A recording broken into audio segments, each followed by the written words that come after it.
ইলাহা ইল্লাল্লাহ লা ইলাহা ইল্লাল্লাহ জিকির করো মুমিনগণ জিকিরে হয় দিল রোশন জিকির করো মুমিনগণ জিকিরে বসাইয়া মন জিকিরে হয় দিল রোশন ইমানের সাথে হয় মরণ লা ইলাহা ইল্লাল্লাহ লা ইলাহা ইল্লাল্লাহ লা ইলাহা ইল্লাল্লাহ লা ইলাহা ইল্লাল্লাহ লা ইলাহা ইল্লাল্লাহ লা ইলাহা ইল্লাল্লাহ لا إله إلا الله لا إله إلا الله لا إله إلا الله لا إله إلا الله محمد رسول الله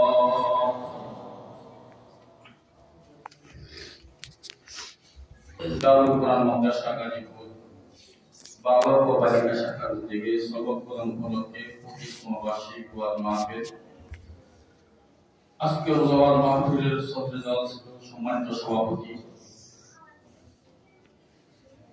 মাহফিলে প্রধান মেহমান বিশেষ মেহমান আলিকুল ইকরাম মাদ্রাসা সম্মানিত প্রতিষ্ঠিত পরিচালক আবুল মাওলানা মোহাম্মদ ইয়াসিন আল মাদানী সাহেব প্রাদান মিল্লাত মুহতারাম মাহবুবেরা সর্বপ্রথম আমরা মহান প্রভু দরবারে উত্তরে অন্তঃস্থল থেকে শুকর আদায় করি যে মহান রব আমাদেরকে দুনিয়ার ফিতনা ফাসাদ থেকে হেফাজত করে যাবতীয় গুনাহ থেকে হেফাজত করে কিছু সময়ের জন্য আজকের এই মজমা দ্বীনি মজমা দুনিয়ার ব্যবসা বাণিজ্য বন্ধ রেখে কাজকর্ম বন্ধ রেখে আখিরাতের ব্যবসার এই মজমায় বসার তৌফিক দান করলেন আমরা সে মহান প্রভু দরবারে কালিমাতু শুকর আদায় করি সকলেই বলি আলহামদুলিল্লাহ আওয়াজটা আমরা যা আছি সে অনুপাতে পাই নাই আমরা মুসলমানের আলহামদুলিল্লাহ আওয়াজে আগুকি শক্তি যত রকমের প্রাসাদ আছে থরথর করে কাঁপা শুরু করে মুসলমান আল্লাহু আকবার বলবে দুনিয়ার জালিমদের কলিজার ভিতরে কম্পন সৃষ্টি হবে জোরে বলো তা ঠিক না আমরা আলহামদুলিল্লাহ বলছি এটা শয়তানের গায়ে আগুন লাগার কথা কি বলে এত দুর্বল ঈমান দিয়ে শয়তানের গায়ে আগুন লাগানো যাবে জোরে সোরে সকলে বলে আলহামদুলিল্লাহ আরো জোরে বলে আলহামদুলিল্লাহ অল্প সময় এখানে আমার আলোচনার সময় এজন্য কোনরকম ভূমিকা ছাড়াই সামনে যেতে হবে আমার আগে যে পরে অত্যন্ত গুরুত্বপূর্ণ আলোচনা করছিলেন কোরআন সুন্নাহ থেকে এই আলোচনার সারাংশ কি সারাংশ হলো আমরা আমাদের ব্যক্তিগত জীবন পারিবারিক জীবন সামাজিক জীবন রাজনৈতিক জীবন আন্তর্জাতিক জীবন আমাদের সিরাত সুরাত লেনদেন মুআমালাত মুআশারাত সবকিছু দুইটা সম্বন্ধে গঠিত হবে একটা হলো কোরআন একটা হলো সুন্নাহ দুইটা বস্তু কি একটা কোরআন একটা কি সুন্নাহ রাসূল কারীম সাল্লাল্লাহু আলাইহি ওয়াসাল্লাম বলেন নাকাদিলুমা তামাসসাকু বিহিমা কিতাবাল্লাহ ওয়া সুন্নাতে রাসূল নবী যে বলেন আমার উম্মতেরা আমি নবী দুনিয়া থেকে চলে যাব আমি আর আসব না কিয়ামত পর্যন্ত নবী আসবে না পয়গম্বর আসবে না তোমাদের সামনে দুইটা বস্তু রেখে গেলাম দুইটা বস্তু তোমরা যদি আঁকড়ে রাখতে পারো গোটা দুনিয়া ধ্বংস হয়ে যাবে আল্লাহ তোমাদেরকে হেফাজত করবে গোমরাহ হবে না পথ হারা হবে না দুইটা বস্তুকে আঁকড়ে রাখতে পারো একটা হলো কোরআনে কারীম আর একটা নবীর সুন্নাহ একটা কোরআন আর একটা কি নবীর সুন্নাহ নবীর আদর্শ বলেন দুইটা জিনিস কি একটা কি কোরআনে কারীম আর একটা কি নবীর সুন্নাহ দুইটা বস্তু কোন মুসলমান আঁকড়ে রাখবে আল্লাহ তাআলা ওই মুসলমানকে দুনিয়াতেও কামিয়াবি দান করবেন, আখিরাতেও কামিয়াবি দান করবেন।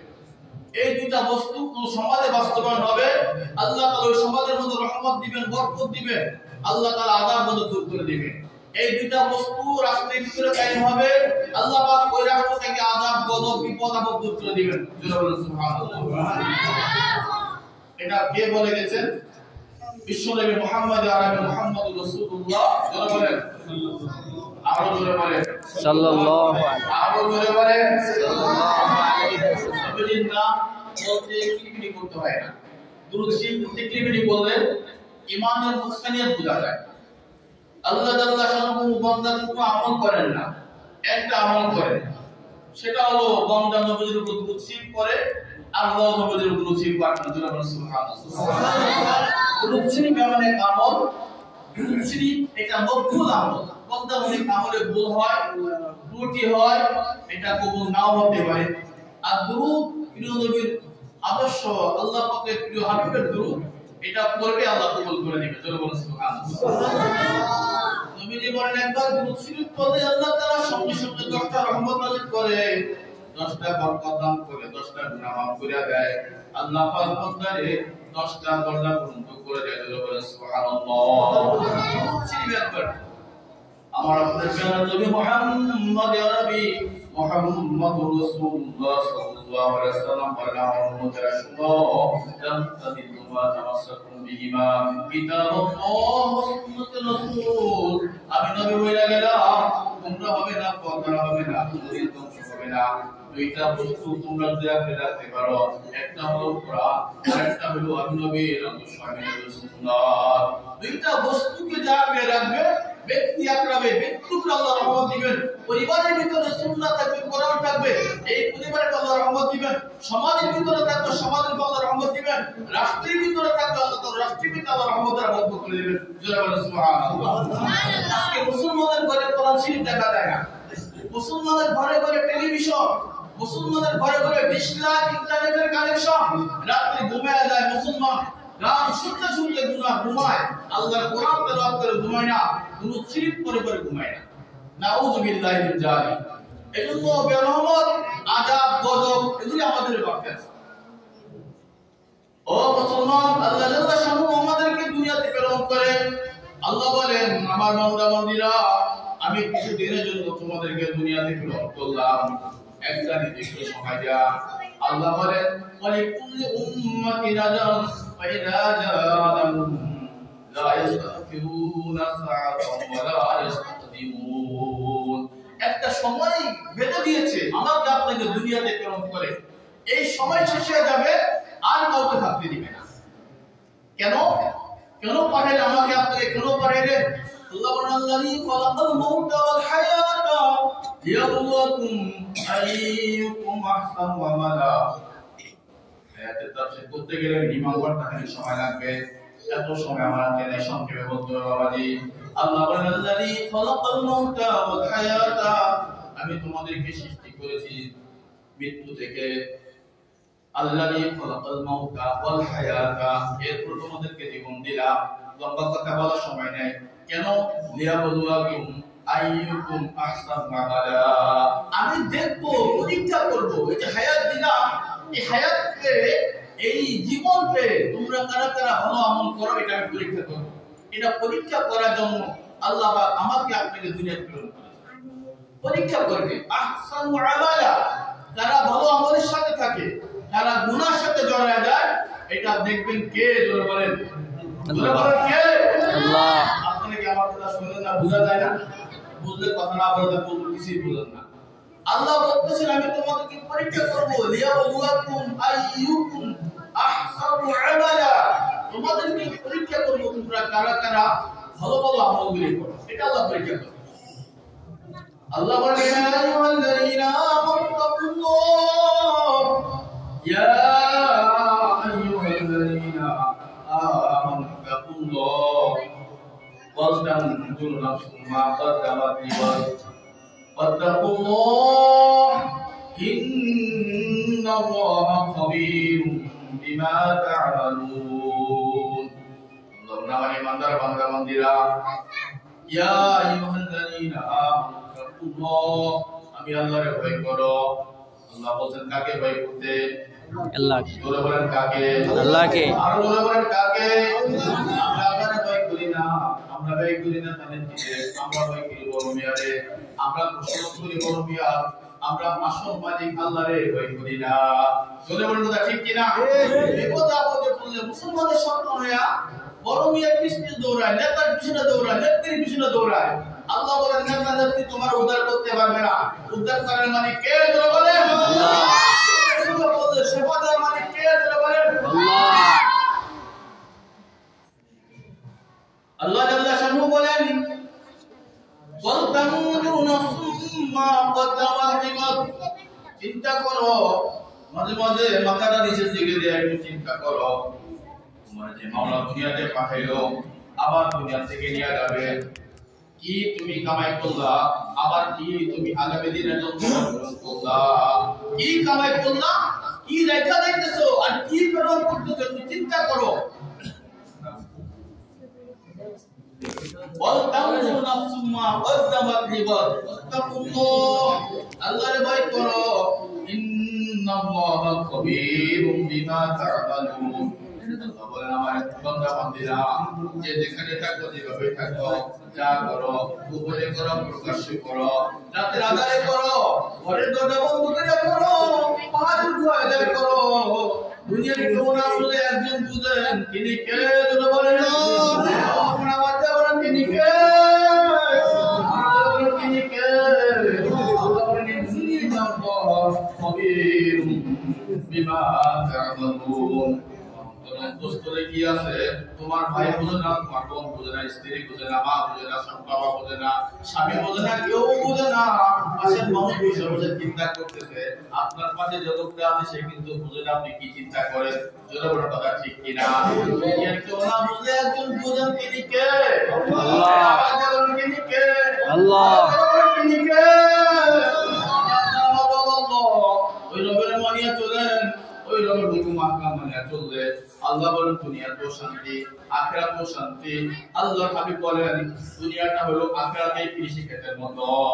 কৃষি ক্ষেতের মধ্যে বীজ বপন করে মানুষের একটা ফল পায় অনেকগুলো, ধান লাগায় আসে একটা ফল ধরে কয়েকশো। কি বলেন কথা ঠিক কিনা?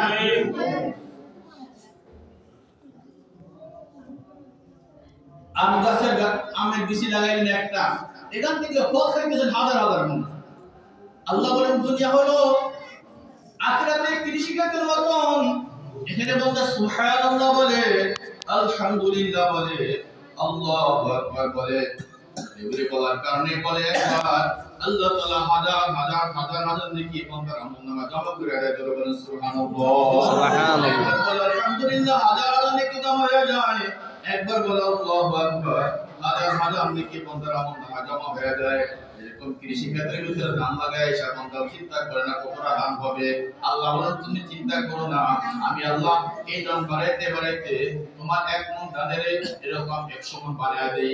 আমি আল্লাহ এমন এক রব, দুনিয়ার কৃষি ক্ষেত্রের ভিতরে এরকম বরকত দেই, আর আখিরাতের কৃষি ক্ষেত দুনিয়া। এখানে সুবহানাল্লাহ বলবে একবার, এটার বিনিময়ে হাজার হাজার নেকি তোমার আমলনামা দিয়া হাজার হাজার পুরস্কার আমি আল্লাহ সুবহানাল্লাহ প্রস্তুত করে রেখেছি। বলুন সুবহানাল্লাহ। হাজার হাজার পুরস্কার তোমার অপেক্ষা করছে। এজন্য বন্ধু সম্পর্ক করতে হবে আল্লাহর সাথে, সম্পর্ক করতে হবে মুহাম্মদুর রাসূলুল্লাহর সাথে। জোরে বলেন কথা ঠিক কিনা? মানে সন্তানরা আমার সামনে আপনার সামনে নবীজির দিন আজকে বিদায় নেওয়া যায়, আল্লাহ পাকের মহান দিন দুনিয়া থেকে বিদায় নেওয়া যায়। আমি মুসলমান কোনো ভূমিকা রাখি না, আমার কোনো কার্যক্রমের মধ্যে আল্লাহ দিন চিন্তা করার কোনো ভূমিকা আমার নাই। যে সাহাবারা জান মাল কুরবান করে, জীবন কুরবান করিয়া আল্লাহ দিনকে চিন্তা করে আমাদের সামনে রেখে গেলেন। তারপরও তারা এরকম মরার সময় আফসোস করে বললেন, আরে আমি যে কিভাবে খালি হাতে দুনিয়া থেকে বিদায় নিয়ে গেলাম। তাদের কষ্ট, মেধা, শ্রম কোনো কিছু কমতে ছিল না। নবীজির এক সাহাবী রাসূল করিম সাল্লাল্লাহু আলাইহি ওয়াসাল্লাম জিহাদের ময়দানে যায়, মদিনার গলিতে এক লোক ঘোষণা দিতেছে, ও মদিনাওয়ালারা তোমরা কে কোথায় আছো? দিনের নবী মুহাম্মদ আরবি মুহাম্মদুর রাসূলুল্লাহ আজকে জিহাদের ময়দানে যাবে তোমরা কারা নবীর সাথে শরীক হবা এরকম ভাবে মদিনার গলিতে গলিতে ঘোষণা হইতেছে আল্লাহ নবী জিহাদের ময়দানে চলে যাবে এরকম এক নতুন আল্লাহ নবীর সাহাবী তরুণ সাহাবী নবীর সাহাবী যুবক সাহাবী নতুন বিবাহ কইরা শ্বশুর বাড়ি থেকে সে বিবাহ কইরা স্ত্রীর সাথে আনন্দ ফুর্তি করবে ভালো ভালো কথা বলবে রাত্রি যাপন করবে এমন সময় শ্বশুর বাড়ির লোকেরা সাজগোজে ব্যস্ত খানা পিনা নিয়ে ব্যস্ত নতুন জামাই আসছে জামাইকে আপনাদের জন্য ব্যস্ত মদিনা গলিতে এজন্য বলে যায় ও মদিনাওয়ালারা দিনের নবী জিহাদের ময়দানে যাইতেছে তোমরা কারা যাইবা এই সময় যুবক সাহাবীর কানের ভিতরে এই আওয়াজটা এলান যাতার করে এসে পৌঁছলো নবীজি জিহাদের ময়দানে যাবে এলান যুবক সাহাবীর কানে পৌঁছলো ওটার সঙ্গে সঙ্গে যুবক সাহাবী ডাক দিয়ে বলল ও বাড়িওয়ালারা ও আমার বাড়ির লোকজন আপনারা আমার কথা শুনেন বলে কি কথা বলে আমার সাথে আমার স্ত্রীর দেখা করার সুযোগ করে দেন যেহেতু আমার বিবাহিতা স্ত্রী আমার সাথে কথা বলতে পারবে আমি তার সাথে কথা বলতে পারবো আমাদেরকে একটা রুমের ব্যবস্থা করে দেন আমি কিছু কথা আমার প্রিয়তমা বিবিরে বলবো আমার একটু সুযোগ করে দেন এরা ব্যবস্থা করে দিল ব্যবস্থা করার পর যুবক সাহাবী ডাকতে বলে বিবি তুমি আমার নতুন বধূ আজকে তোমার সাথে অনেক কথা হবে অনেক মজা হবে আনন্দ হবে ফুর্তি হবে অনেক প্রসাদ জীবন ভর মানুষ জীবন কালে ফিরার আশা করে একটা যুবক স্ত্রীকে পাওয়ার জন্য রাত্র পর্যন্ত ওই দিনটা পর্যন্ত অপেক্ষা করে আজকে তোমার সাথে আমার নতুন মিলন হবে আনন্দময় কথাবার্তা হবে বিবি গো তুমি কি কোন আওয়াজ শুনতে পাইছো নি কিছুক্ষণ আগে এজন্য মদিনার গলিতে ঘোষণা দেয়া যাইতেছে ও মদিনার লোকেরা প্রিয় নবী মুহাম্মদুর রাসূলুল্লাহ জিহাদের ময়দানে যাইতেছে তোমরা কে কোথায় আছো চলে আসো বিবি নবীজি জিহাদের ময়দানে যায় আমি তোমার সাথে আনন্দ ফুর্তি করব আল্লাহ নবী না জানি কোন কষ্ট পায়া বসে না জানি কাফেররা নবীজিকে আঘাত দিয়া বলবে না জানি নবীজির কি অবস্থা হয়ে যায় আমরা আনন্দ ফুর্তি করব আল্লাহ নবী জিহাদের ময়দানে থাকবে এটা আমি বরদাস্ত করতে পারি না আমার দিলে সয় না বিবি গো আমি আজকে তোমার সাথে কথা বলতে পারবো না মেহেরবানি করে আমাদের বিদায় দাও বিবিটা দিয়া বলবেন স্বামী যে আওয়াজ আপনার কানে আসছে আওয়াজ আমার কানে এসেছে আল্লাহ নবী জিহাদের ময়দানে যাবে আমরা আনন্দ ফুর্তি করব এটা কোনোদিন হতে পারে না এটা কোনোদিন বরদাস্ত করতে পারবো না বিবিটার স্বামী আপনি তাড়াতাড়ি চলে যান আল্লাহ নবীর সাথে জিহাদের ময়দানে শরীক হন আল্লাহ নবীর সাথে জিহাদের ময়দানে শরীক হন তবে আসেন আমি একটু দোয়া করি আল্লাহ পাকের সামনে নিয়ে আপনাকে সামনে নিয়ে আল্লাহর কাছে একটু দোয়া করি বিবি হাত তুলে দোয়া করে আল্লাহ আমার প্রাণের স্বামী আমার নতুন স্বামী নবীজি জিহাদের ময়দানে যাওয়ার কারণে আজকে নবীকে বিদায় দিয়ে দিলাম আপনি দ্রুত মেহেরবানি করে আমার স্বামী আমার কোলে আবার আমার প্রতি আবার পৌঁছে দিয়ে বিবি দোয়া করতেছে স্বামী আমি আমিন বলতেছে দুইজন দোয়া করে ঘর থেকে বের হয়ে যায় জিহাদের ময়দান বাবাজি এটা কন্ট্রাক্টময় একটা ময়দান যেখান থেকে ফিরে আসার কোনো সম্ভাবনা থাকে না যেখানে হাজার হাজার মানুষ শহীদ বক্তব্য লাভ করে যেখানে হাজার হাজার মানুষ রক্তাক্ত হয় অঙ্গহানি হয়ে যায় এমন একটা কুরবানি করার জন্য আল্লাহ নবী যুবক সাহাবী নতুন স্ত্রী রেখা ঘর থেকে বের হয়ে রওনা হয়ে গেল জিহাদের ময়দান যুদ্ধ করতে করতে মুসলমানরা কিছুক্ষণের মধ্যে বিজয় হয়ে গেল বিজয় হওয়ার পরে কয়েকদিনের মাথায় যখন মুসলমানরা মদিনায় ফিরে আসতেছে ফিরে আসার পথে ওই যুবকের বাড়িতে ওই যুবকের শ্বশুর বাড়িতে সংবাদ আসলো মুসলমানেরা বিজয় হয়ে গেছে আপনার জামাই আপনার দুলহান এবার আপনার বাড়িতে আসতেছে শ্বশুর বাড়ির লোকজন বাড়ি ঘর আবার গোছায় রাখলো সাজায় রাখলো যেহেতু জামাই জিহাদের ময়দান থেকে আসতেছে নতুন ভাবে আবার বাড়ি সাজায় করাইলো এবার স্বামীর স্ত্রী ঘরের ভিতরে এসা এবার একাত্র একদিনের মধ্যে প্রবেশ করলো এসা নামাজ আদায় করিয়া স্বামী ডাক দেওয়ালে বিবি গো জিহাদের ময়দান বড় কণ্ঠময় ময়দান এই ময়দানের মধ্যে কত মানুষ আমার সামনে দুনিয়া থেকে বিদায় নিয়ে গেল কত মুসলমান শহীদ হয়ে গেল কত মুসলমান অঙ্গহানি হয়ে গেল কত আল্লাহর দুশমনেরা দুনিয়া থেকে বিদায় নিয়ে গেল বিবি আমার আপনার তোমার রব আল্লাহর সামনে তোমারে আমার ইবাদত কইরা আমার ইবাদত কইরা তোমার বুকে আবার পৌঁছে দিয়েছে যে মাওলা মেহেরবানি করে আমার তোমার বুকে পৌঁছে দিয়েছে বিবি চলো আমরা ওই মাওলার কুতুবি পায়ে একটা সিজদা দেই, 2 রাকাত নামাজ আদায় করে এরপরে আমরা আমাদের সাথে আমাদের মুমিনগুলো আমরা আবদ্ধ হয়ে যাব। বলে সুবহানাল্লাহ। ও আমার ভাইরা, আমার বাবাজিরা, ইস্তিগফার দেওয়ার স্বামী গো, বিমর পেরেশানির মধ্যে ছিলাম, আপনি ফিরে আসতে পারবেন কিনা? আল্লাহ তাআলা যেহেতু আপনাকে ফিরে আনছে, বলেন আমিও 2 রাকাত নামাজ পড়ি, আপনিও 2 রাকাত নামাজ পড়েন। নামাজের ভিতরে আমরা নামাজ শেষ করে আমরা দুজন আবার একত্র হব। তবে বেশি সময় ফেরেন না, আমি বেশি সময় আপনার জন্য অপেক্ষা করতে করতে হয়তো আমি অতিষ্ঠ হয়ে যাব। রাতে নামাজটা সম্পূর্ণ করে আমার ভাইরা, আমার বাবাজিরা, দুইজন মিলে নামাজ শুরু করে দিল। ও কদরাম তেলে মা বোনেরা, আশিকারা মিল্লাতো ওয়াল মামদুদা, আশিকারা মিল্লাতো ওয়াল মামদুদা। দুইজন মিলে সিজদার মধ্যে পড়ে নামাজ পড়তেছে, সারা রাত নামাজে কাটা দিল। নামাজ পড়তে পড়তে যুবক সাহাবী নামাজ শেষ করতেছে। ইতিমধ্যে হযরত বেলাল রাদিয়াল্লাহু তাআলা আনহু মসজিদে নববী থেকে ফজর নামাজের আযান শুরু করে দিয়েছিল। বলেন সুবহানাল্লাহ। ইশক এবং মুহাব্বত, আল্লাহর প্রেম দিলে থাকলে নামাজে দাঁড়াইছে দুনিয়ার কোনো খবর নেই। সারা রাত চলে গেল, ফজরের আযান হয়ে গেল। বেলাল হাবশী মসজিদে নববীতে ফজরের আযান দিয়ে দিল। স্বামী বেচারা তাড়াতাড়ি সালাম ফিরায় কয়, না জানি আমার বিবিটা বড় কষ্টে আমার জন্য বসে রয়েছে, আমার জন্য অপেক্ষা করতেছে। স্ত্রীর কাছে যায়, দেখে স্ত্রী এখনো সিজদার মধ্যে পড়ে রয়েছে। জোরে বলেন সুবহানাল্লাহ। দেখতে বলে, বিবি রে তাড়াতাড়ি সালাম ফিরাও, ফজরের আযান হয়ে গেছে, ফজরের নামাজের সময় হয়ে গেছে।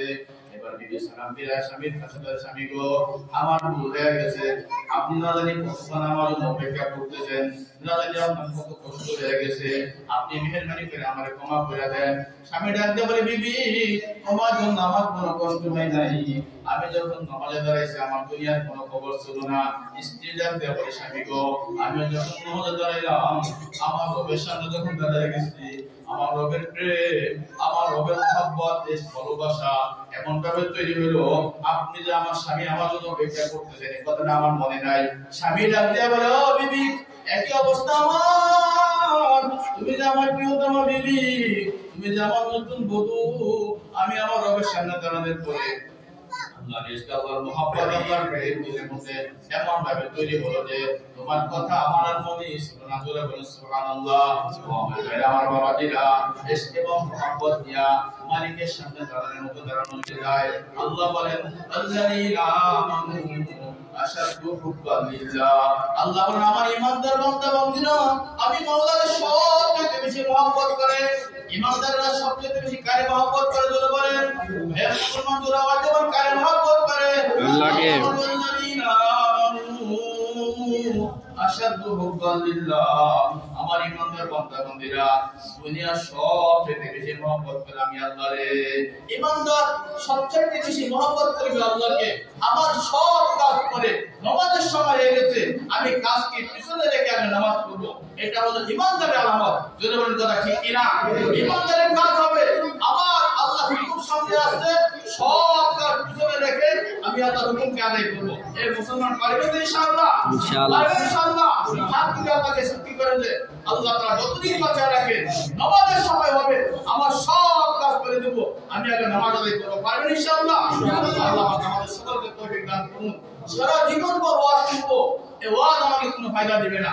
আমি যদি কিছুটা আমল তৈরি করতে পারি, জজ্বা তৈরি করতে পারি ওয়াজ থেকে, তাহলে ওয়াজের ফায়দা হবে, আমার জিন্দেগির মোড় ঘুরে যাবে।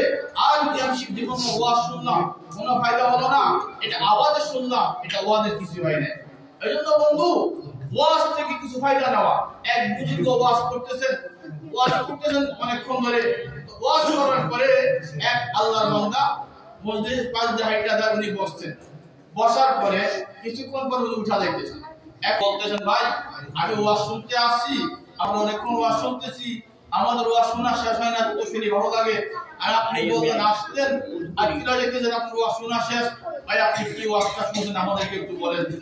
আল্লাহ বলি বলেন, বাবা এই মাত্র হুজুর একটা ওয়াজ করছেন, হুজুর ওয়াজ করছেন বাবা গুনার কাজ করো না, নেকির কাজ ছাড়ো না।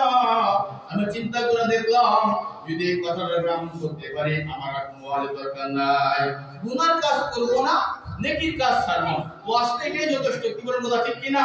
এতটুকু ওয়াজ যথেষ্ট। আমার সামনে গুনাহ আসবে, আমি গুনাহকে বর্জন করব, নেকির কাজ আসবে, নেকিকে আমি গ্রহণ করব। ইনশাআল্লাহ পারবেন তো? হে মুসলমান, পারবেন ইনশাআল্লাহ? ইনশাআল্লাহ। গুনাহ আছে, বিশেষ করে মোবাইলের গুনাহ।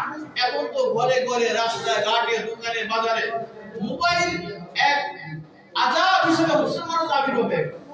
মোবাইল, ছেলে বলেন, মেয়ে বলেন, ছোট বলেন, বড় বলেন, কেউ মোবাইল আদাতে খালি না। এই মোবাইল কতজনের ঈমান ধ্বংস করতেছে, কতজনের আমল ধ্বংস করতেছে, আল্লাহ ছাড়া কেউ জানে। সম্মানিত হাজিরিন, এরকম গুনাহের উপকরণগুলি বেঁচে বেঁচে, গুনাহ থেকে বেঁচে থাকা। আমি কি সামনে আগাবো না? আদর হবে নাকি? আমি সময় থেকে বলবো। জি, তো গুনাহ থেকে বেঁচে থাকা, এই যে হযরত আলোচনা করলেন কোরআনে কারীমের গুরুত্ব নিয়ে, ফজিলত নিয়ে। কোরআন শরীফ তেলাওয়াত এটা সর্বোত্তম ইবাদত। আফজালুল ইবাদাতি তিলাওয়াতুল কুরআন। সর্বোত্তম ইবাদত নফল ইবাদতের ভিতরে কোরআনে কারীমের তেলাওয়াত। কিন্তু মুসলমানের ভিতরে আজ যদি আমি এখানে হাজিরা নেই, মনে কিছু নেবেন না, কষ্ট নিয়ে না। আমি যদি জিজ্ঞাসা করি আজকে সকালবেলা কতজন কোরআন শরীফ তেলাওয়াত করছেন, আমার মনে হয় 10% ভাগ দিতে পারবে না। ঠিক কিনা? 10% ভাগ দিতে পারবে না কোরআন শরীফ তেলাওয়াত করছে কি। অথচ কোরআনে কারীম এমন এক মহাগ্রন্থ, আসমানী গ্রন্থ। কোরআনে কারীম তেলাওয়াত করলে প্রত্যেকটা হরফের বিনিময়ে আল্লাহ তাআলা 10টা নেকি দান করবে। এখন আপনারা বলতে পারেন, হুজুর আমরা তো কোরআন শরীফ শিখি নাই। কোরআন শরীফ শিক্ষা করা প্রত্যেকটা মুসলমানের জন্য ফরজ। আপনি শিখেন না, শিখার চেষ্টা করেন। আর শিখতে পারেন না, কোরআনে কারীমকে মহব্বত করেন, চেষ্টা করতে করতে মরে যান, আল্লাহ তাআলা আপনাকে শহীদি মর্তবা দান করে, জান্নাত দান করে দিবেন। কোরআন শরীফ শিখেন। আল্লাহ পাকের এক বুজুর্গ বান্দা কোরআন শরীফ তেলাওয়াত করতে পারে নাই। উনি ওনার বয়সে এরকম কোরআন শরীফ নিয়ে সব সময় কোরআন শরীফকে মহব্বত করতেন। বাসায় গেলে কোরআন শরীফ ধইরা চুমু খাইতেন, কবরে লাগাইতেন, আর এরকম চোখের পানি ফেলা ফেলা কাঁদতেন। করতে তো পারে না, কোরআন শরীফ দেখে ধরে ধরে এরকম তেলাওয়াত করতেছে আর চোখের পানি ছেড়ে দিতেছে। দেখেন, মহব্বতের কারণে আল্লাহ তাআলা কত মর্তবা বাড়ালেন, আল্লাহর কোরআনকে মহব্বত করার কারণে। এই বুজুর্গ একদিন দুনিয়া থেকে বিদায় নিয়ে গেলেন। তৎকালীন জামানার বুজুর্গ, জামানার ওলি আব্দুল কাদের জিলানী রাহমাতুল্লাহ আলাইহি, বড় পীর আব্দুল কাদের জিলানী রাহমাতুল্লাহ আলাইহি রাতে বেলা স্বপ্ন দেখে ইলহাম করতেছে, আব্দুল কাদের জিলানী অমুক এলাকার মধ্যে আমার এক বান্দা দুনিয়া থেকে বিদায় নিয়ে চলে গেল। তুমি তার কাছে যাও, তার জানাজার ব্যবস্থা করো, কাফন দাফনের ব্যবস্থা করো, তাকে তুমি কাফন দাফনের ব্যবস্থা করে দাও। আব্দুল কাদের জিলানী রাহমাতুল্লাহ আলাইহি আস্তে আস্তে গ্রামের পরে গ্রাম যায়। জিজ্ঞাসা করে, ও লোকেরা, এই গ্রামে কোন মানুষ মারা গেছে নি? বলে না, এই গ্রামে মানুষ মারা যায় নাই। পরে গ্রামে জিজ্ঞাসা করে, ও মানুষরা, এই গ্রামে কোন মানুষ মারা গেছে নাকি? বলে না, এই গ্রামে মানুষ মারা যায় নাই, তবে ওই পাশের গ্রামে শুনছি একটা লোক নাকি মারা গেছে, তার নাকি কাফন দাফনের কোনো ব্যবস্থা নাই। ওই গ্রামটার ভিতরে আপনি যারা খোঁজ করতে পারেন বা পেয়ে যাবেন। আব্দুল কাদের জিলানী রাহমাতুল্লাহ আলাইহি আস্তে আস্তে ওখানে গেলেন। যা দেখেন 2-3টা ছেলে এরকম দাঁড়ায় রয়েছে। জিজ্ঞাসা করতেছে, বাবা তোমাদের এখানে কেউ মারা গেছে নাকি? বলে, হ্যাঁ আমার আব্বাজি এখানে মারা গেছেন। আব্বাজানের কাফন দাফনের ব্যবস্থা করতে পারি নাই, আব্বাজানকে মাটি দেব এরকম কোনো ব্যবস্থা আমরা করতে পারি নাই। বলে, কোথায় তোমার বাবা? আব্দুল কাদের জিলানী রাহমাতুল্লাহ আলাইহি নিজের হাতে গোসল দিলেন, কাফনের কাপড় পরালেন, পরানোর পরে জানাজার প্রস্তুতি দিলেন। জানাজা পড়তে যখন গেলেন, দেখেন হাজার হাজার লোক জানাজা জন্য তার জন্য উপস্থিত হয়ে গেল। সুবহানাল্লাহ, হাজার হাজার লোক এক অচেনা জায়গার ভিতরে মুহূর্তের মধ্যে হাজির হয়ে গেল জানাজা আদায় করার জন্য। আব্দুল কাদের জিলানী রাহমাতুল্লাহ আলাইহি নিজের হাতে তাকে দাফন করলেন, কবরে শোয়াইলেন। যখন কবরে শোয়াইতে যাবেন, দেখেন কবর থেকে খুশবু আসতেছে, জান্নাতি গান আসতেছে, জান্নাতের খুশবু আসতেছে। আব্দুল কাদের জিলানী রাহমাতুল্লাহ আলাইহি যখন মাটি দিলেন, দেখেন কবর থেকে জান্নাতের গান আসতেছে। ছেলেদের গান কেমন? ছেলেরা, এই লোক তোমার কি হয়? বলে, আমার আব্বা কি হয়? বলে, তোমার আব্বা এমন কি আমল করছে যে আমলের কারণে আল্লাহ পাক তোমাকে প্রদান করলেন? বলে, আমরা বেশি কিছু বলতে পারি না। বলে, তোমার মা জীবিত আসেনি? বলে, আমার মা জীবিত আছে। বলে, তোমার আম্মারে ফুটায় দাও। পর্দার অন্তরে দাঁড়ায়া আব্দুল কাদের জিলানী রাহমাতুল্লাহ আলাইহি বলে, মাগো তোমার স্বামী এমন কি আমল করতো যে আমলের কারণে হাজার হাজার লোক জান্নাতে চলে গেল। তাকে কবর রাখার সঙ্গে সঙ্গে কবর থেকে জান্নাতের খুশবু আসা শুরু করে দিল। বলো, তোমার স্বামী এমন কি আমল করতো? এবার মহিলা ডাকতে বলে, ও আল্লাহর ওলি, আমার স্বামীর তেমন কোনো আমল ছিল না, উনি ছিলেন একজন মূর্খ মানুষ, অনেক কাঠ কেটে খাইতো, সারাদিন কাজ কাম করে পরিশ্রম করে আইসা বিকাল বেলা যখন করে আসতেন আল্লাহর কোরআনটা, এই যে কোরআনে কারীমটা, এটা হাতে নিতেন আর চোখ খুলে দেন, চোখের করে সেটা কাঁদতেন, আরে আল্লাহর কালাম আমি তোমার তেলাওয়াত করতে পারি না, আমি তোমার তেলাওয়াত করতে পারি না, এই কথা বলে বলে কাঁদতেন। ওনার কন্দনে এরকম আল্লাহর কোরআনটা ভিজে সরকার হয়ে গেছে। আল্লাহ আব্দুল কাদের জিলানী রাহমাতুল্লাহ ডাক দেয়া বলো, এই কারণে আল্লাহ তাআলা আল্লাহর কোরআনের ইজ্জতের কারণে, আল্লাহর কোরআনের তালিমের কারণে আল্লাহ পাক তাকে এত মর্যাদা দান করলেন, যে মর্যাদার কারণে মরার সঙ্গে সঙ্গে আল্লাহ পাক তার কবরটাকে জান্নাতের বাগান বানিয়ে দিলেন। জোরে বলো সুবহানাল্লাহ। আমার ভাই, আমার বাবাজিরা, ও ভদ্রাঞ্চলের মা বোনেরা, যার ঘরে কোরআন শরীফ আছে প্রতিদিন আল্লাহর কোরআনটা তেলাওয়াত করবেন, ঘরে কোরআন শরীফ না থাকলে কোরআন শরীফ করে রাখেন, টিভি নাচ গানের ব্যবস্থা থেকে বের করে দেন, আপনি মরে যাবেন, আপনার ঘরে আল্লাহর কোরআন থাকবে, আপনার বিবি তেলাওয়াত করবে, সন্তান তেলাওয়াত করবে, কবরের ভিতরে সব পৌঁছে যাবে। ও মুসলমানের সন্তান, তুমি মরে যাবে, ঘরের ভিতরে টেলিভিশন থাকবে, ডিশ থাকবে, ইন্টারনেটের কানেকশন থাকবে, মুদাহের সালাম হবে, কবরে শুয়ে শুয়ে সম্পূর্ণগুলো কবরে বসে থাকবে। জোরে নাউযুবিল্লাহ।